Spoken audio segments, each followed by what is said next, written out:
Hello, नमस्कार। और प्रसंग को आगे बढ़ाते हुए, जैसे कि आप सभी को पता ही है कि ये जो भी घटित हो रहा था कुरुक्षेत्र में, वो संजय धृतराष्ट्र को बताते हैं। और अध्याय को आगे बढ़ाते हुए मैं हूबहू फिर से पढ़ने की कोशिश कर रहा हूँ। अध्याय के आगे जो प्रसंग है उसे बतलाते हुए, अपने महारथी योद्धाओं की प्रशंसा करके अब दुर्योधन दोनों सेनाओं की तुलना करते हुए अपनी सेना को पांडव सेना के अपेक्षा अधिक शक्तिशाली और उत्तम बतलाते हैं। भीष्म पितामह द्वारा रक्षित हमारी वह सेना सब प्रकार से अजय है और भीम द्वारा रक्षित इन लोगों की यह सेना जीतने में सुगम है। अब जो प्रसंग है, इस प्रकार भीष्म द्वारा संरक्षित अपनी सेना को अजय बताकर अब दुर्योधन सब ओर से भीष्म की रक्षा करने के लिए द्रोणाचार्य आदि समस्त महारथियों से अनुरोध करते हैं।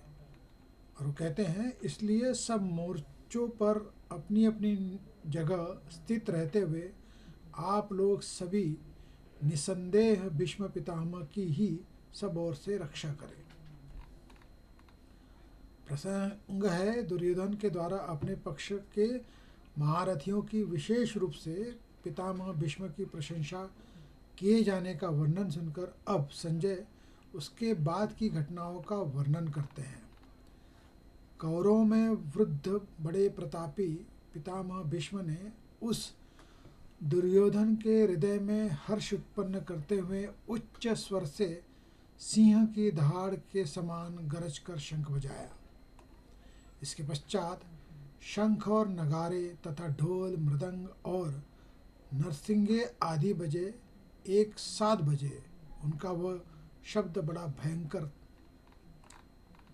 अब अगला प्रसंग है, धृतराष्ट्र ने पूछा कि युद्ध के लिए एकत्र होने के बाद मेरे और पांडु पुत्रों ने क्या किया। इसके उत्तर में संजय ने अब तक धृतराष्ट्र के पक्ष वालों की बात सुनाई। अब पांडवों ने क्या किया उसे 5 श्लोकों में बतलाते हैं।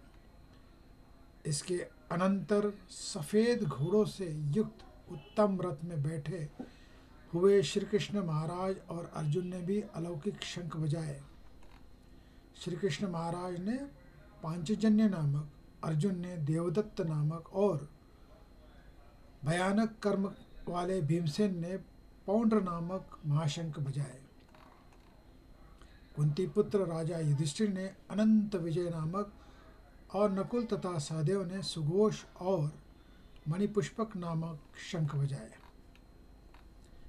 श्रेष्ठ धनुष वाले काशीराज और महारथी शिखंडी एवं दृष्टद्युम्न तथा राजा विराट और अजेय सत्यकी, राजा द्रुपद एवं द्रौपदी के 5 पुत्र और बड़ी भुजा वाले सुभद्रा पुत्र अभिमन्यु, इन सभी ने हे राजन सब ओर से अलग अलग शंख बजाए।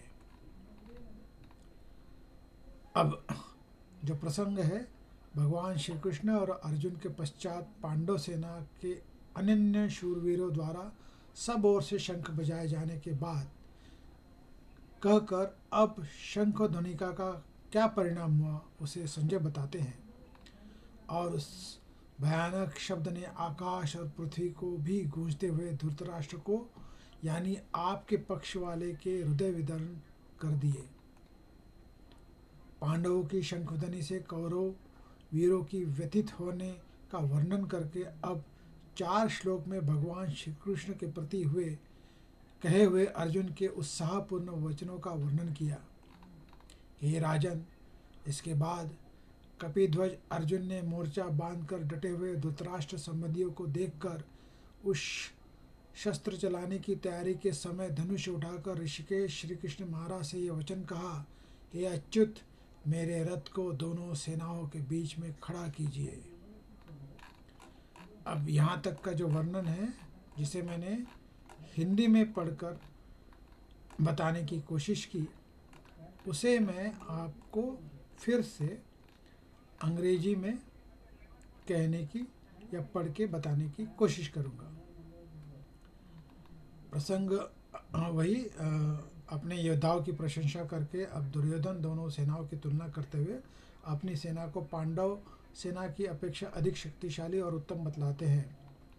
वो कहते हैं, this army of ours fully protected by Bhishma is unconquerable, while that army of theirs, guarded in every way by Bhima, is easy to conquer.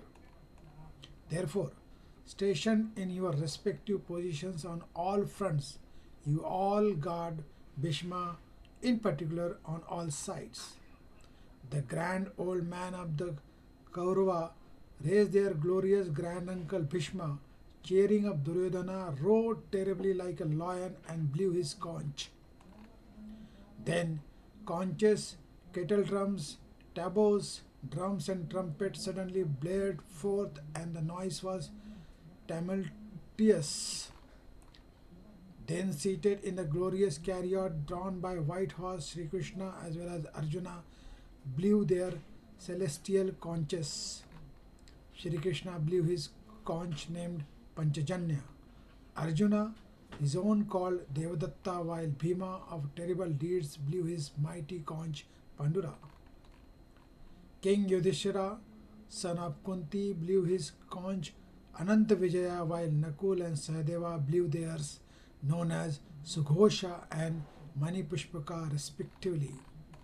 And then, excellent archer, the king of Kashi, and Shikhandi the Maharathi, Drishtadyumna and Virata, and invincible Satyaki, Drupada, as well as the 5 sons of the Draupadi and the mighty armed Abhimanyu, son of Subhadra, all of them, O Lord of the earth, severally blew their respective conches from all sides. And the terrible sound, echoing through the heaven and the earth, rends the hearts of the Dhritarashtra. Now, O Lord of the earth, seeing your sons arrayed against him, and when missiles were ready to be hurled, Arjuna, son of Pandu, took up his blue and then addressed the following verse to the Sri Krishna. Krishna, place my chariot between the two armies. तो ये आज यहीं तक। अगले video में इसके आगे से अध्याय को मैं पढ़ूंगा। तब तक के लिए आप सभी से विदा चाहूँगा। Thank you and have a nice day. Goodbye, see you again.